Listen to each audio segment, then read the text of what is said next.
This is In-Ear Insights, the Trust Insights podcast.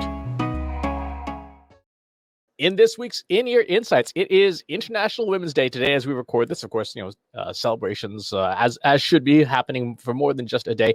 And I thought today, Katie, we would talk about a blog post that you and John wrote this morning, actually, on things to not do with a podcast guest who identifies as female. So, Katie, what's the story? Where did this come from? And what's your take? Well, so as a female, I have been interviewed on a few podcasts, different articles. And the thing that always strikes me, and, John and I joke about this a lot, is there's questions that are asked of women that are not also asked of men. And I think that a lot of this was really, separately highlighted by a lot of what's going on in the media these days. And so there was the Saving Britney Spears documentary that came out about a month ago, and a lot of what was a lot of the focus were the interviews that she was participating in, and specifically the questions that she was asked that are not also asked of male celebrities. And there have been other examples of this. As we're recording this, the Meghan Markle interview with Oprah just came out last night. And again, there was a lot of examples of questions and criticism that happen with women that don't also happen with men. Now, that's not to say that men don't face their own level of scrutiny, but in this particular instance, women are often asked questions gender first, and then skill set, experience, capabilities, competency later. Like a lot. So a really good example that John and I were just sort of talking about is, what is it like to be a female CEO? Well, when you flip that on its head, when was the last time you heard someone ask the question, what's it like to be a male CEO? You don't hear that question. So why are you asking a woman?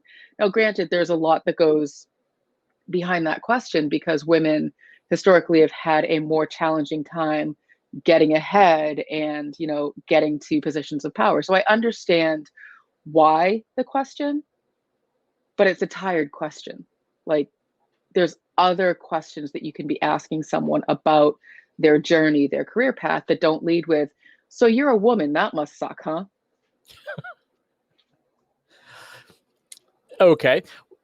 Is it the novelty of it because women are so rarely in positions of power compared to their male counterparts that makes people ask these questions? Is it just flat out ignorance? What do you think is the reason why particularly interviewers have this sort of slant? Because you're right, it is unusual and it's not as common in other minorities. It is in some and others, but like, for example, I can't say anyone's ever asked me what it's like being, a Korean data scientist. It's just, my ethnicity doesn't come into it.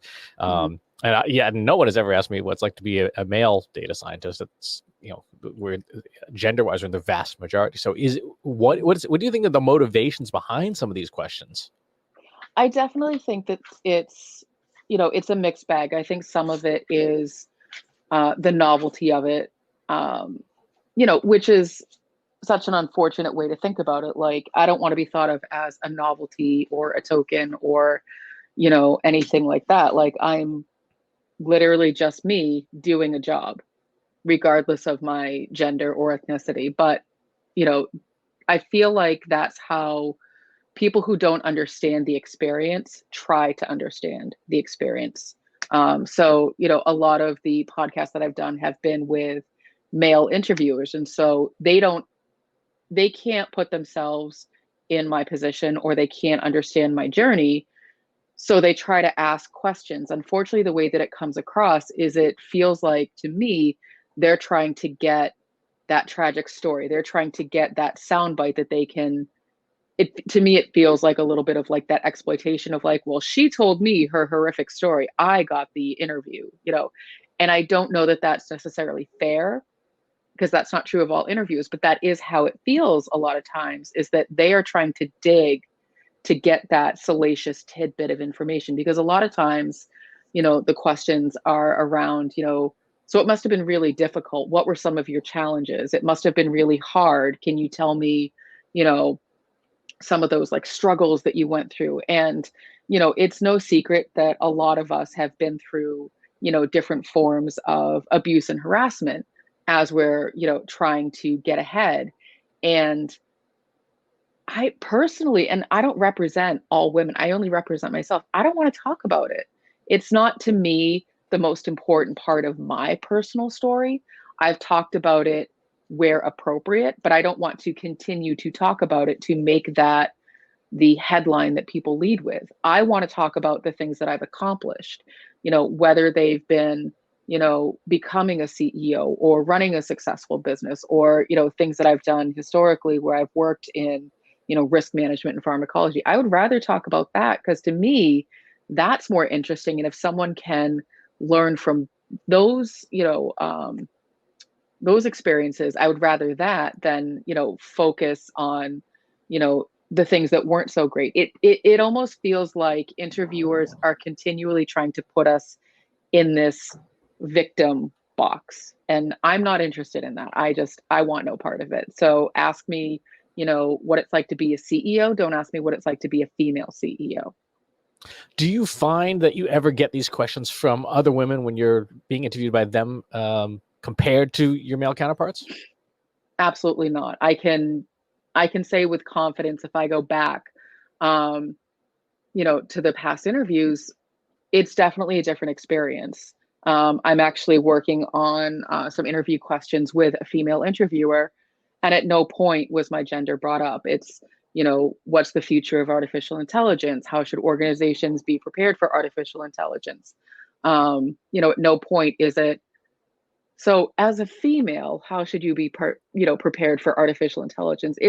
That's a silly question, and you wouldn't ask, nobody would ask you, Chris. So as a man, how should you be prepared for artificial intelligence? Like, that's just goofy.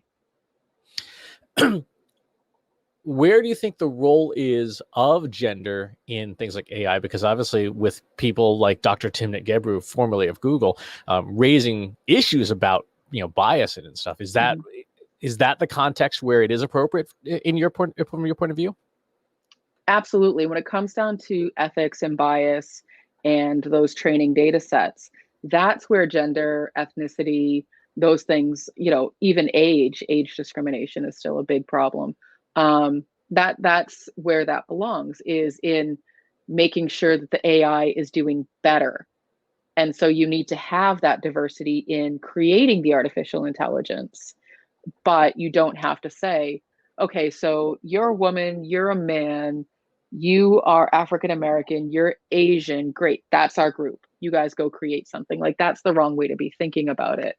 Um, I guess there's a role for gender in artificial intelligence, but it's not the way that people are thinking about it. It's not, oh, you're a woman and you can do math, or you're a woman and you can lead a team. That's the absolute wrong way to be thinking about it. I was recently in an interview where, you know, the person interviewing me, I think, had really good intentions and was trying to be complimentary, but it started to come out as women are really good, taskmasters and caretakers. Therefore, they should only be project managers. And I started to like rein this interviewer back in and be like, I don't think that's what you're trying to say because it's completely coming out wrong. So let's just try again. Let's see if what you're trying to say is people who, have the aptitude to take in a lot of information and synthesize it and, churn it back out and communicate it as a single thought, or people regardless of gender who have the aptitude to multitask are, going to be good at these kinds of roles regardless of, male or female. Talk a bit more about that, the redirection process. What are some of your favorite techniques for redirecting somebody who is starting to go off the rails? You're in an interview, whether it's on a podcast, in a Mhm. blog post, at a job interview, even. How do you skillfully put that person back on the rails? It's there's no one single answer to that because it all depends on the energy of the interview, the energy of the interviewer.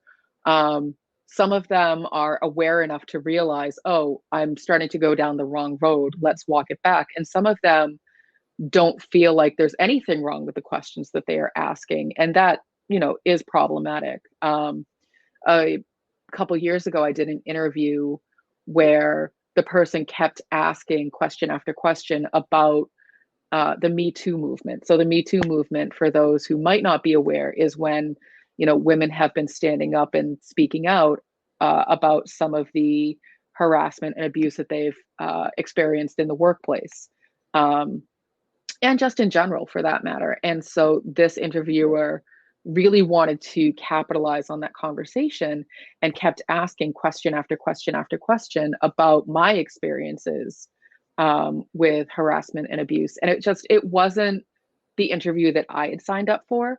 And so, I had to keep saying, like, I'm not interested in answering that question. Can we talk about something else? Or, these aren't questions, that I feel comfortable asking. And what happens when you have to say, I don't feel comfortable answering those questions, is sometimes the interviewer will be like, oh, I really hit on a, sensitive spot. And it's like, no, not necessarily. I just don't want to talk about that particular topic. And so unfortunately, it's a 50-50, like, give and take with the interviewer. Sometimes the interviewer thinks that they're really digging into something important when really they're just being annoying. The best way to redirect, Chris, to your question, is to say, that's not a topic that I think is appropriate for this podcast. Can we move on to these other things? And it's okay to actually stop the interview and say, this is not, appropriate. This is not what I signed up for. If you can't respect that these are not topics that I feel comfortable talking about, I'm going to have to end this. And that's perfectly acceptable. Other side of that coin is that a lot of times we'd be like, oh, well, don't be so aggressive or don't be so sensitive. And that's a whole other, issue, is that a lot of times women, regardless of their behavior, just can't win. Do you think that the blog post that you wrote, or a distilled version of that, is something that you're going to add to, like, your press kit and things, in advance of an interview, saying, like, these questions are not acceptable for the show? Just, we're not saying that you're going to ask them, but here's a list of what not to do. Is that something that belongs in the process, particularly for people who are going into interviews who happen to be women? I do. I think so. I think that it's important for us, anyone, male or female, to set our boundaries and to hold those boundaries, because it's the only way, that we can feel like we're entering into, a safe space, or, an interview where you're going to be respected.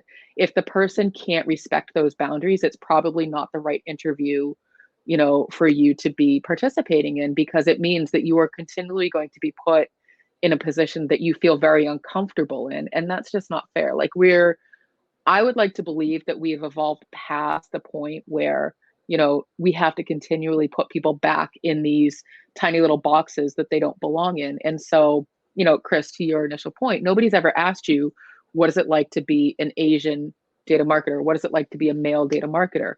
What would you do if somebody said, so Chris, you're Asian, tell me about that? Like, what would your reaction be? I mean, like, I don't know any different. Like, literally, I couldn't tell you what it's like to not be that. In the same way, I can't tell you what it's like to not be male, because I have no frame of reference. So to me, it's sort of a silly question. It's like, why would you ask that? I can't answer. Like, I can't crawl inside your head yet. I will someday when we all have circuitry implanted in there, but for right now, I can't. And understand your reality. So I can't say, like, how my reality differs than yours, because I have no idea. There are lots of stereotypes, for gender and race and things like that, but those stereotypes really don't inform, the experience. Like, do I eat a lot of rice? Probably. I don't know what other people do in their homes. I do know that, nutritionally people are kind of a disaster, but culturally, I can't tell you how it's different. Can I give examples of, like, discrimination? Sure. And like crazy assumptions people make. Like people make assumptions like if you're Asian, you must play piano, be good at math, and do the martial arts. And only one of those three things is true of me. So, so I can't just like I would imagine there's a whole laundry list of assumptions that people make about women, like you must have a hard time balancing family and work life and things like that. So there's those assumptions that people go in with, but they always comes out like, what does this even have to do with the thing that we're talking about? And that's exactly it. And even as you're sort of talking it through, Chris, you said this is a silly question. That's exactly it. I can't speak to any other woman's experience. I can't speak to a non-woman's experience. I can only speak to my experience, and I get to choose what I want to talk about publicly. I do think that it's, to your question about does this belong in a press kit? I absolutely do. Now, I do belong to women organizations. And so Women in Analytics is an organization that I think is really great that I like to talk about, quite a bit. But what I've experienced within that community is that at no point has someone said, so you're a woman, tell me about that. It's the goal of the organization is to boost more women in analytics and have, women-led speaker panels and, women-led communities. But there's not a focus and emphasis on, well, you're a woman, you must participate and you must talk about your experiences as a woman. There's a lot of men who belong to that same organization because they're trying to build something inclusive. What they're trying to do is just make sure that women have the same type of authority and voice that men, take for granted. So on that note, who are some of the women that you look up to in marketing, in analytics, in the data space? Who are maybe your top 1, 2, 3 people that you think have interesting perspectives to share or that you learn from? Well, definitely, Reagan Avon, she's the founder of Women in Analytics, and I'm really enjoying following what she's doing and working on and what it is that she's trying to build. And again, the community is called Women in Analytics, but at no point while you're in it do you feel like this is like a feminist, estrogen fueled thing. It's literally just a place that gives women more opportunities that they might not otherwise have. Jenny Dietrich is another one who I very much look up to. She's been, teaching me a lot about just business in general. And we have similar home lives. And so just being able to learn from her in terms of, when I run into this type of a challenge, what are some examples of how I could navigate it? Not because she's a woman, but because there's a lot of similar scenarios that we have going on. We have a lot of similar interests. And so those are two people that I definitely look up to in terms of, people that I would want to aspire to be more like.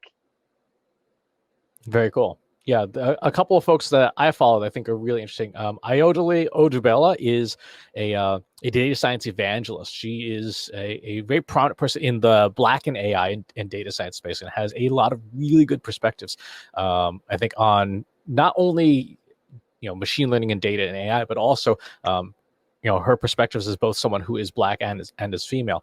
Timnit Gebru, as we mentioned before, somebody who is very much worth following to see her perspectives on fairness in AI. I think is really a good person to follow.